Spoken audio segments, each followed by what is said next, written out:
My વેકલી, my વેકલી, my બદલી, my બદલી, my બદલી, માય વેકલી, માય વેકલી.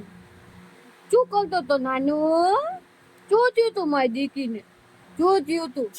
પેટમાં દુખતું તું? ઓહો, શું થયું તું મારી દીકરીને? પેટમાં દુખતું તું મારી છોકરીને? એવું થયું તું?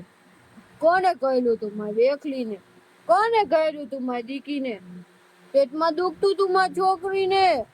મારી બદુનીને પેટમાં દુખતું તું? હે, મારી દીકરીને પેટમાં દુખતું તું? એવું થયું? એવું થતું તું? તારા પપ્પાને કહી દેજે હો. તારા પપ્પાને ફોન કરીને કહેજે, પપ્પા મને પેટમાં દુખતું તું, મને એવું થયું તું, એવું કહેજે હો પપ્પા. એવું બધું કહી દેજે પપ્પાને, હો ને? પપ્પાને ચાગલી કરી દેજે, પપ્પા મને આમ થયું તું, મને પેટમાં દુખતું તું, હું બહુ રોયો, એમ કહી દેજે હો ને. હમણાં આપણે વિડીયો કોલ કરતા પપ્પાને હો. તારા પપ્પાને બધું કહી દેજે હો ને. તારા પપ્પાને કહેવાનું ને આપણે.